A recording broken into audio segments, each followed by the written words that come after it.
Hello everyone, good morning to all. Dear students, today we are going to discuss very new topic which is the Indian Patent Act 1970. आज आपण Indian patent act 1970 बघणार आहे.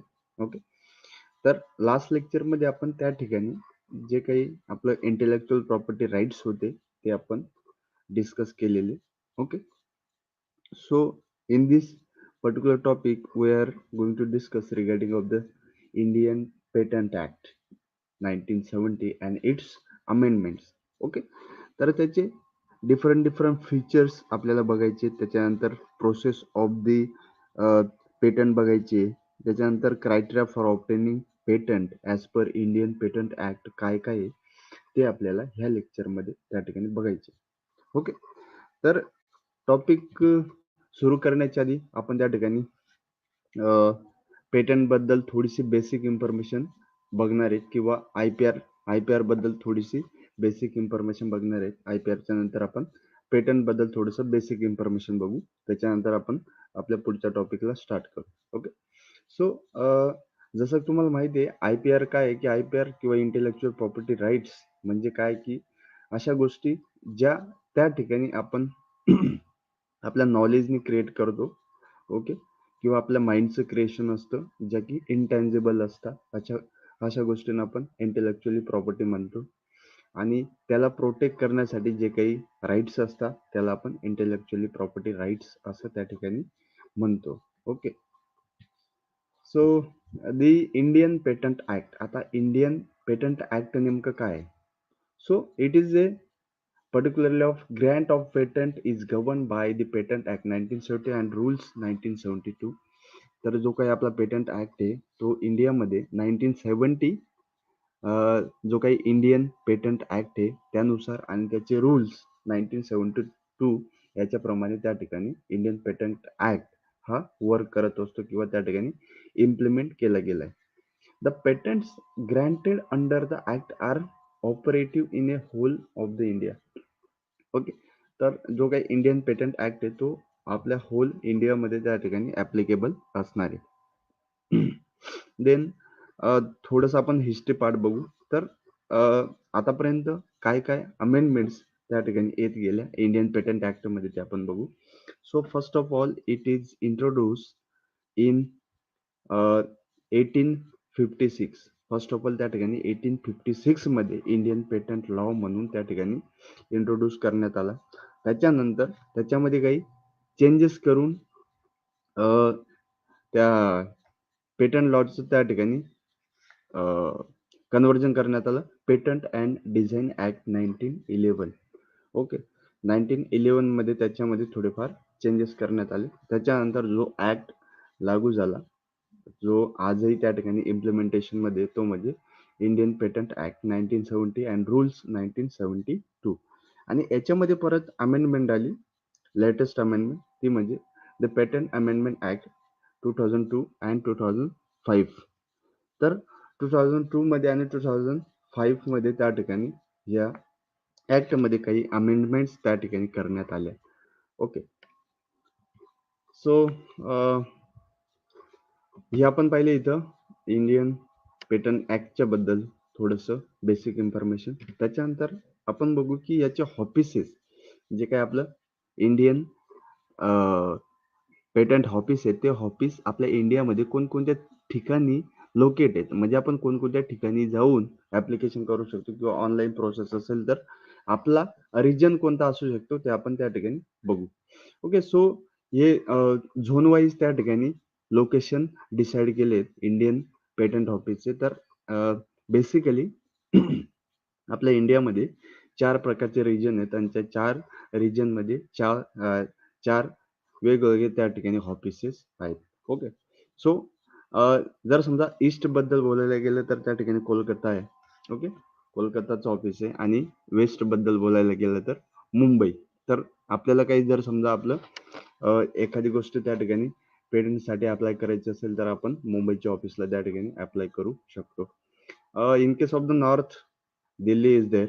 Okay, then in case of the south Chennai और Madras is there. Okay, so हे 4 basically offices त्या ठिकाणी located आहेत in India.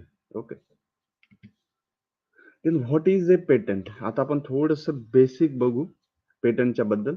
Patent म्हणजे काय आहे? तर पेटंट ही एक तुम्हाला अशी गोष्ट गव्हर्नमेंट प्रोव्हाइड करते, अशी एक गॅरंटी गव्हर्नमेंट प्रोव्हाइड करते की जे तुमचं काही इन्व्हेन्शन आहे, ते इन्व्हेन्शन तुम्ही त्या ठिकाणी लिमिटेड पिरियड साठी त्याचा लाभ घेऊ शकता. ते बनवू शकता, ते विकू शकता तुम्हाला तुमच्या प्राइस मध्ये.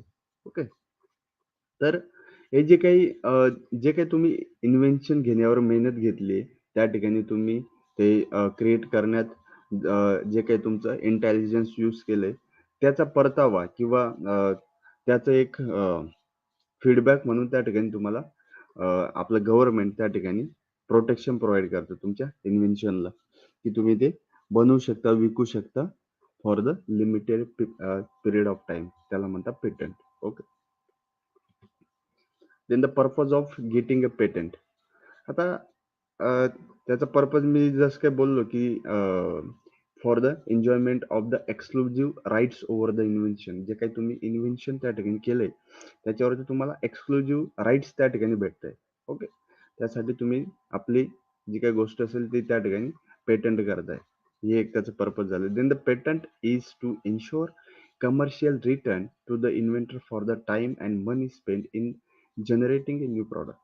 तर जो काही इन्व्हेंटर असेल त्या इन्व्हेंटरने त्या ठिकाणी त्याचा टाइम, त्याचा पैसा, त्याचा वेळ त्या ठिकाणी खर्च केला आहे एक नवीन गोष्ट त्या ठिकाणी जनरेट करण्यासाठी. तर ते इकॉनॉमिकली त्याला एक परतावा त्या ठिकाणी भेटावं, त्याला रिटर्न त्या ठिकाणी भेटावं, त्याच्यासाठी जे काही इंडियन आपलं पेटंट आहे, ते पेटंट त्या ठिकाणी ग्रँट केलं जातं, दिलं जातं. Okay. Then what can be patented? आता ह्या केसमध्ये काय काय त्या ठिकाणी आपण पेटंट करू शकतो ते पण आपल्याला माहिती असणं गरजेचं आहे. ओके. कोणत्या गोष्टी पेटंटेबल आहेत, कोणत्या गोष्टी त्या ठिकाणी पेटंटेबल नाही आहेत, कोणत्या गोष्टीचं आपण पेटंट घेऊ शकतो, कोणत्या गोष्टीचं नाही घेऊ शकत, ते पण माहिती असणं गरजेचं आहे. So in order to be patentable and invention must pass 4 steps. आता जर समजा एखादी गोष्ट त्या ठिकाणी आपल्याला पेटंट करायचं असेल तर ह्या खालच्या ज्या काही 4 स्टेप्स आहेत, 4 ज्या काही कंडिशन आहेत, त्या कंडिशन त्या ठिकाणी फुलफिल होणं, फॉलो होणं गरजेचं आहे. तरच आपल्याला आपण त्या गोष्टीचं पेटंट घेऊ शकतो किंवा आपलं जे काही इन्व्हेन्शन असेल ते इन्व्हेन्शनचं पेटंट आपण त्या ठिकाणी घेऊ शकतो. So it must be or we can say the invention must fall into one of the 5 statutory classes. तर 5 प्रकारचे जे क्लासेस आहेत ते क्लासेस मध्ये ते फिट झाले पाहिजे. First of all, it may be comes under process, machine, manufacturing, composition of matter and new use of any of the above. Okay. तर ते कोणती तरी एखादी प्रोसेस असावी आणि ती प्रोसेस न्यू असावी. कोणतं तरी मशीन असावं आणि ते मशीन न्यू असावं. आतापर्यंत कोणी इन्व्हेंट केलं नाही अशा प्रकारचं मशीन त्या ठिकाणी असावं. Then manufacturer composition of matter. तर तुम्ही एखादी गोष्ट बनवताय त्याचे कंपोजिशन काहीतरी न्यू असणं गरजेचं आहे. न्यू कंपोजिशन यूज करून तुम्ही काहीतरी नवीन गोष्ट त्या ठिकाणी बनवताय किंवा new uses of any of the above. तर हे जे काही वरचे 4 गोष्टी त्या ठिकाणी दिले आहेत, तर ह्या 4 गोष्टींचं नवीन काहीतरी यूज. ओके. न्यू काहीतरी यूज. तर ह्या कोणत्याही 5 प्रकारच्या एका प्रकारात त्या ठिकाणी येणं गरजेचं आहे. Then the invention must be useful. हे जे काही इन्व्हेन्शन आहे ते इन्व्हेन्शन युजफुल असणं गरजेचं आहे. त्या ठिकाणी सोसायटीसाठी, आपल्या कंट्रीसाठी जे काही इन्व्हेन्शन आहे ते इन्व्हेन्शन युजफुल असणं मोस्ट इम्पॉर्टंट आहे. हे एक क्रायटेरिया आपण त्या ठिकाणी म्हणू शकतो. Then the invention must be novel. तर जे काही इन्व्हेन्शन आहे ते इन्व्हेन्शन नॉवेल असणं गरजेचं आहे.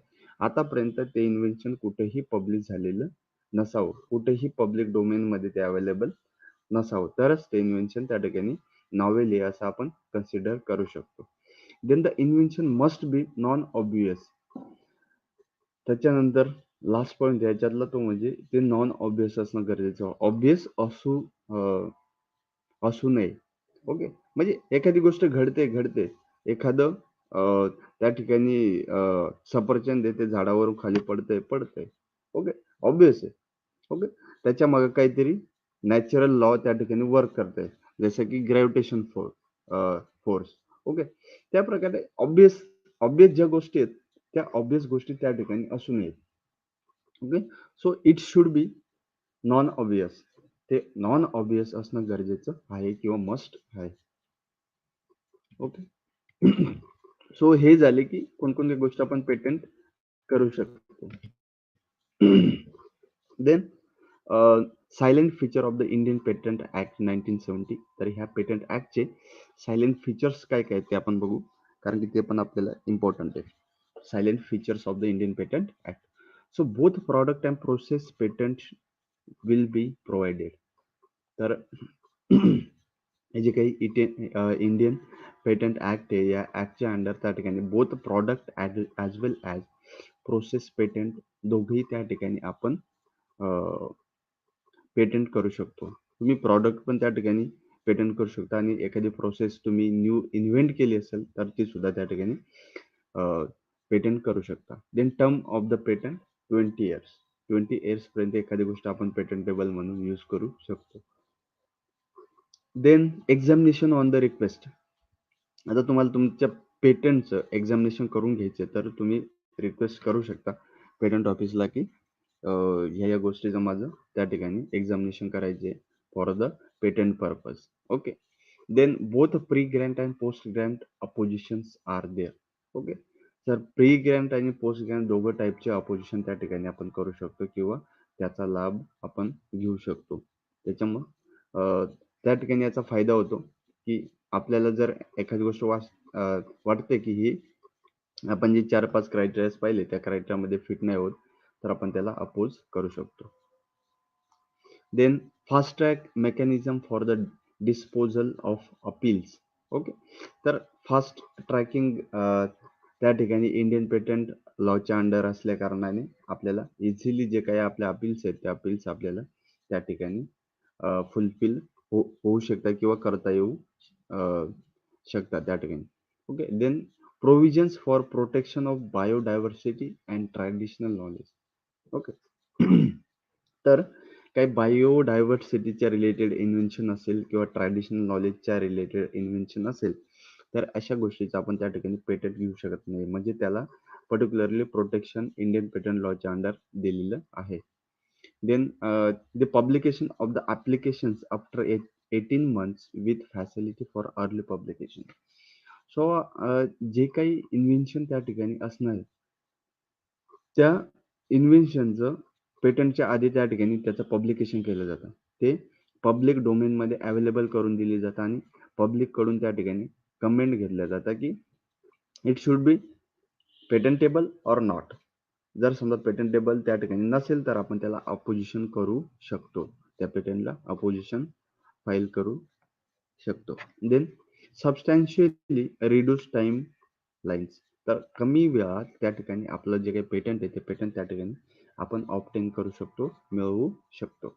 तर हे काही त्याचे सायलेंट फीचर होते इंडियन पेटंट